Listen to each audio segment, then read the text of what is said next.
அந்த காலத்தில் தேவர்களும் அசுரர்களும் எப்பொழுதும் போர் புரிந்த வண்ணமாகவே இருந்து வந்தார்கள். தேவர்கள் அசுரர்களை அழித்தும் அவர்கள் அழியவில்லை. அவர்கள் மீண்டும் உயிர் பெற்று வந்தனர். ஆனால் இறந்து போன தேவர்களால் மீண்டும் உயிர் பெற முடியவில்லை. ஆனால் இறந்து போன அசுரர்கள் மீண்டும் மீண்டும் தோன்றியவாறே இருந்தனர். அப்போது இறந்து போன அசுரர்கள் மீண்டும் உயிர் பெறுவதன் மர்மம் என்ன என்று கேட்டார் இந்திரன்.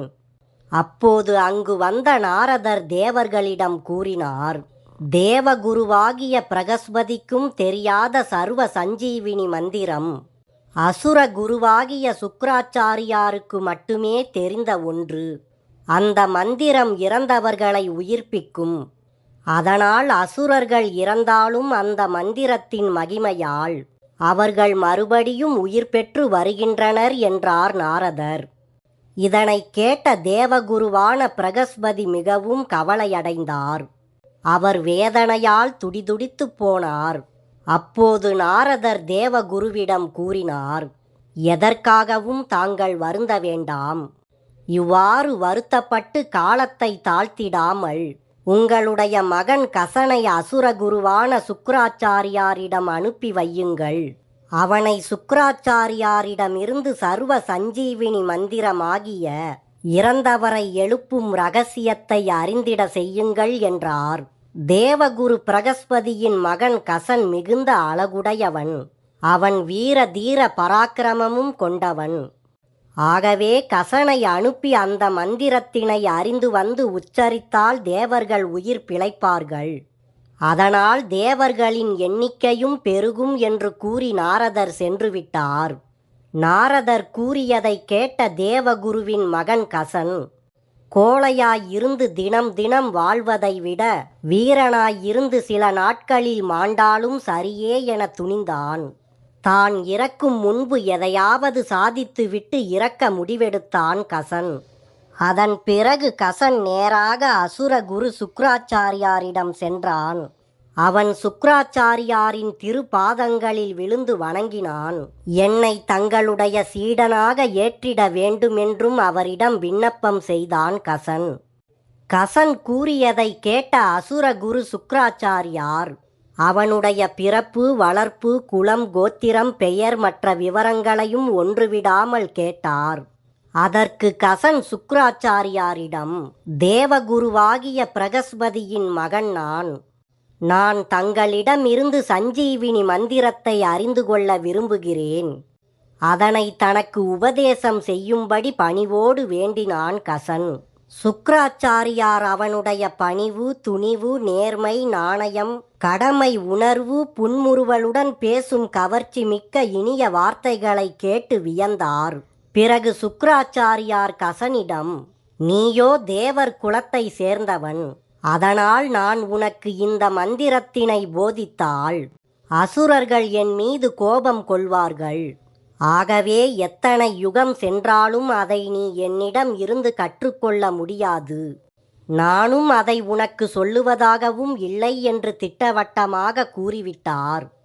மேலும் சுக்கிராச்சாரியார் கசனிடம், எனக்கு பருவமடைந்த பெண் உள்ளாள். ஆண் அழகனான நீ அவள் அருகில் இருப்பது அழகல்ல. பஞ்சையும் நெருப்பையும் பக்கத்தில் இருக்க விடமாட்டேன். உனக்கு அவளை திருமணம் செய்து தரவும் முடியாது. அப்படி உனக்கு நான் அந்த சஞ்சீவி மந்திரத்தினை உபதேசிக்க வேண்டுமென்றால் நீ எப்போதும் என் உடனேயே இருக்க வேண்டும். ஆனால் அது உன்னால் முடியாது. எனவே தொல்லை கொடுக்காமல் வந்த வழியே சென்றுவிடு என்று சொன்னார் சுக்கிராச்சாரியார். சுக்கிராச்சாரியார் இவ்வாறு கூறியதை கேட்ட கசன் அவரிடம் கூறினான், மகா குருவே, தாங்கள் எனக்கு குருவாகும் போது உங்களுடைய மகள் என்னுடைய உடன் பிறந்திட்ட சகோதரி ஆவாள். அது தவிர அவள் எத்தகைய பேரழகியாக இருந்த போதிலும் அவளை மணக்கும் எண்ணம் எனக்கு ஏற்படாது என்றான். அந்த சொல்லை அவன் உறுதிபட சொல்லி சத்தியம் செய்தான். நான் செய்த சத்தியத்தை மீறவும் மாட்டேன் என்றான் கசன் சுக்கிராச்சாரியாரிடம்.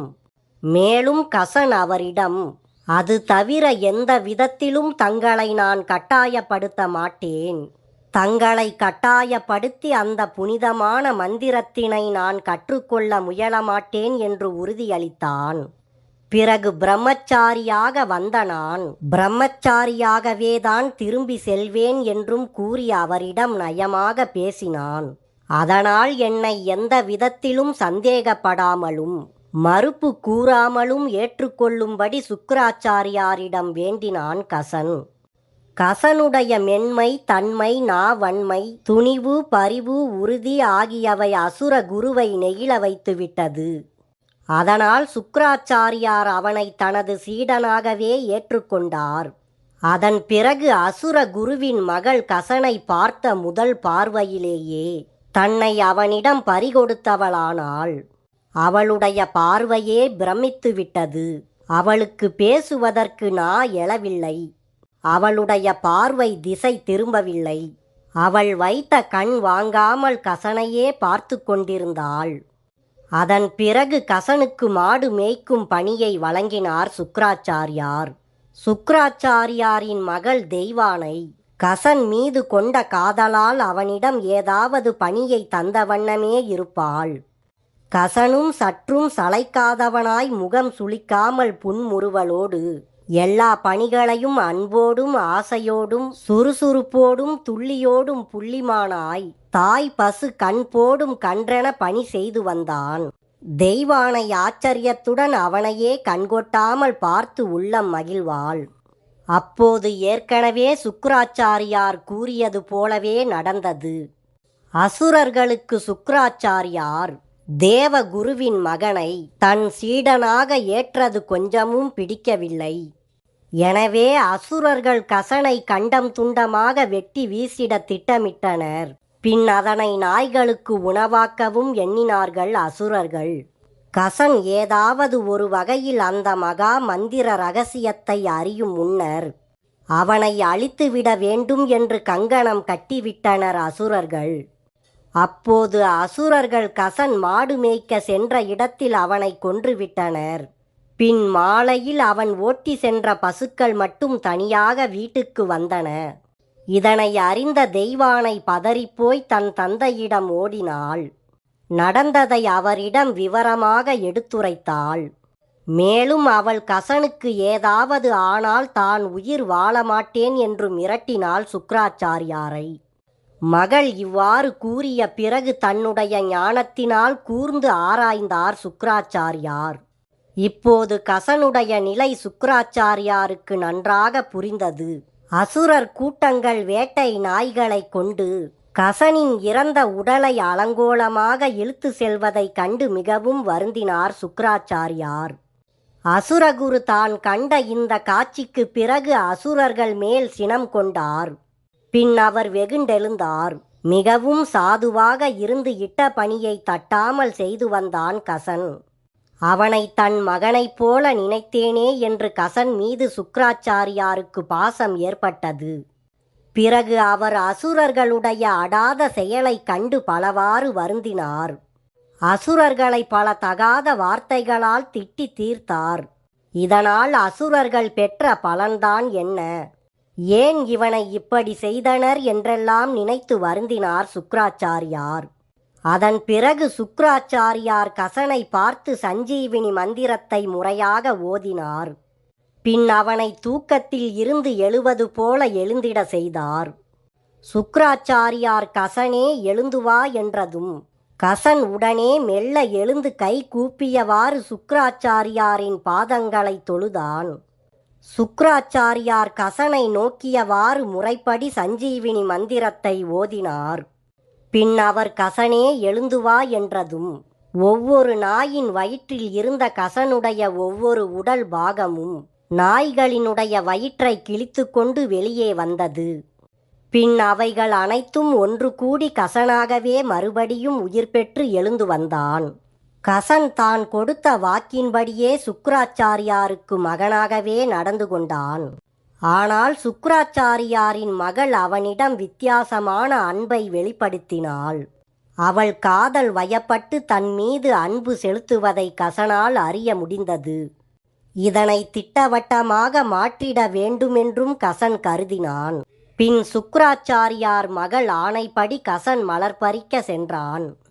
தெய்வானையின் ஆணைப்படி கசன் மலர் பறிக்க போயிருந்த வேளையில் அசுரர்கள் மறுபடியும் அவனை கொன்றனர். இப்போது கசனுடைய உடலை அசுரர்கள் அதிபயங்கரமாக நறுக்கி கடலில் வீசிவிட்டனர். இந்த செய்தியை தெய்வானை தன் தந்தையிடம் கூறி பதட்டமடைந்தாள். அவனை காணாததால் அவனை தேடி பார்க்கும்படியும் கண்ணீரும் கம்பளையுமாக தெரிவித்தாள். கதறி அழுதாள். அவளுக்கு பழைய நினைவு வாட்டி வதைத்தது. சுக்ராச்சாரியார் மீண்டும் கசனுடைய நிலையை தன் ஞான பார்வையால் அறிந்தார். பின் மீண்டும் அவன் உயிர் பெற்று எழுந்திட செய்தார். இதனால் அசுரர்கள் மிகவும் ஆத்திரமடைந்தார்கள். இனி இவனை இப்படி செய்தால் மீண்டும் சுக்ராச்சாரியார் இவனை பிழைக்க வைத்து விடுவார். அதனால் கசனை கொன்று எரித்துவிட வேண்டும் என்று முடிவெடுத்தனர் அசுரர்கள். அவ்வாறு கசனுடைய உடலை எரித்த சாம்பலை சுக்ராச்சாரியார் குடிக்கும் நீரிலேயே அதனை கலந்து விடுவது என்று தீர்மானித்து கொண்டு செயல்பட்டனர் அசுரர்கள். அவர்கள் அந்த திட்டத்தை வெகு நேர்த்தியாகவும் செயல்படுத்தினார்கள். இது நோய் தீர்க்கும் சூரணம் என்று சொல்லி அதை சுக்ராச்சாரியாருக்கு கொடுத்து விட்டனர் அசுரர்கள். அவரும் அதை பருகிவிட்டார். எப்போதும் போல் கசன் வராமல் பசுக்கள் தனியாக கொட்டிலுக்குள் நுழைந்த கதை அறிந்து அதிர்ந்து போனாள் தெய்வானை. அவள் உண்ணவில்லை, உறங்கவில்லை. அவள் கசன் இல்லாமல் நான் உயிர் வாழமாட்டேன் என்று சபதமெடுத்து அமர்ந்தாள். அதை கண்டு கண் கலங்கியவாறு சுக்ராச்சாரியார் தன் மகளிடம் பேசினார். மகளே, நீ ஒரு அசுர குருவின் மகள். உன்னை மணக்க நல்ல மன்னர்கள் காத்திருக்கின்றனர். ஆனால் நீயோ இந்த கசன் மீதில் இத்தனை பிடிவாதமாக அன்பு செலுத்துகிறாயே, இது நியாயமா?